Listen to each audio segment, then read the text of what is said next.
In this video, I'm going to tell you why, in my opinion, you should not consider buying the Nikon Z8, the Nikon Z9, the Fuji X-H2, the Fuji X100 Mark VI, the Canon R5 or the R5 Mark II that's coming up very soon, the Sony A7R4, the Sony A7R5, and these kind of cameras. Hello everyone and welcome back to another video on my channel. I'm PhotoRabs. I make videos about photography, filmmaking, camera tech related reviews, unboxings, action cams, vlogging kits, and so on. If you are interested in these topics, I highly appreciate if you go subscribe to my channel. That's a massive help. And in today's video, I decided to share with you my thoughts why you should not consider buying a high megapixel count camera in 2024 and get instead their mini versions, whether the Canon R6, the Fuji X-H2S, the Sony A7S III, or these kind of cameras, or even the Nikon Z6 II, the Nikon Z6 III instead of the Z8 and the Z9. This is my own opinion about these cameras, and if you get the mini version, you save lots of money on your purchase, by the way. With the race of technology, brands are competing on the pixel count level. The brand that has the high megapixel count on their sensors can price their products much higher than the other brands. And this has started also on the smartphone market. Now we check for the cameras of the smartphones, the megapixel count on the smartphones, and so on to make our decision whether we get this one or that one. And the brands are marketing their products now by saying if you have a high megapixel count on this phone or on this camera, you will get a better image quality, you will get amazing shots and amazing stuff out of the sensor. And for me, this is a complete error and this is a total Let me explain my point of view. Imagine we have two sensors. They share the exact same dimensions, whether on the width or on the height, but one has much more pixels than the other one. Which one will you choose? Well, it depends of course on how you will use these sensors. Before we dive into this topic, let us understand first what is a pixel. A pixel is a photo site that can gather light.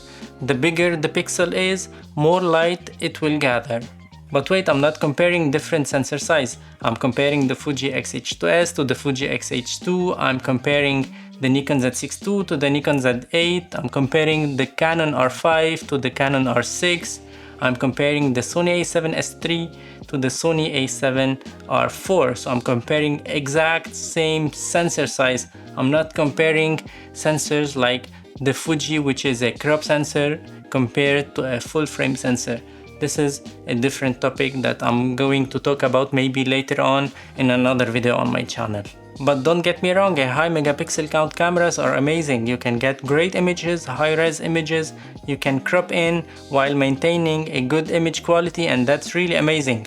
But you have to use them in certain conditions and you cannot use them in all the scenarios possible out there. In landscape photography, for example, you are using a tripod, the ISO is on its base level. You can change the shutter speed according to the scene that you are shooting, and with that, having a high megapixel count cameras is amazing because you can crop in, you can reframe later on. You have a high-res image. If you would like to print with a huge size, it's possible with these cameras. Another good use of the high megapixel count cameras is in studio photography, whether for portraits or for product photography, because you can control the light. You can add as much light as you want artificially, like the key light that I'm using here, or the fill light, so you can add bunch of lights in order to have the scene that you would like to have. You can crop later on, you can print in large size, so that's really interesting to have high megapixel counts in these conditions. But this comes at a certain cost. The first one is the price of these cameras, because they are much more expensive than their mini versions. The second one is the storage, because you will suffer a lot if you don't have enough storage and you have a high megapixel count camera. You need lots of drives, lots of SSDs.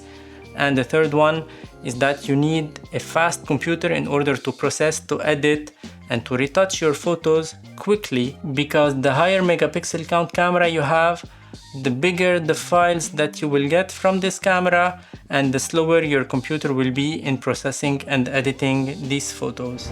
For my type of use, I do lots of portraits outdoors in backlit scenes. I do lots of weddings, lots of events, and in these kind of photo shoots I have a huge number of files on my memory card every day, and I don't want to have a huge file size on my cameras. That's why I prefer having the mini versions of the high megapixel count sensors in the market now. And in my work I do lots of photos and videos in low light conditions for events and weddings, and that's why I need that my sensor can gather more light, and that can happen only if I have less pixels on my sensor. So I can have big pixel size on my sensor instead of having small pixel size with the high megapixel count sensor.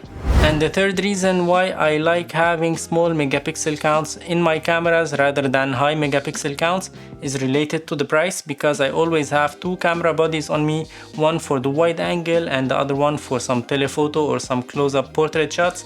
So that's why having two less expensive cameras than the high megapixel counts is much better for me. And then speaking of wide angle lenses and telephoto lenses, having a high megapixel count sensor require having a high-end glass in order to cover all the pixels on the sensor and have the best resolution out of your sensor. That means that these lenses will be much more expensive than the normal casual lenses that you can use on any other camera that has lower megapixel counts. So for me, these are the 4 reasons why I do not switch to the Nikon Z8, to the Nikon Z9, why I don't have the Sony a7R4 or the Sony a7R5, why I just sold my Fuji X100 Mark VI, and why I didn't buy the Fuji X-H2 and I got the Fuji X-H2S instead. So these are my own thoughts and my own opinion about this topic. So let me know in the comment section below which camera do you have, which camera you are willing to purchase soon, and what are your thoughts about today's topic in the comment section below. And that's it for today's video. I hope you enjoyed it. Don't forget to like this video, that helps me a lot with the YouTube algorithm. Don't forget to subscribe to my channel, that's a massive help.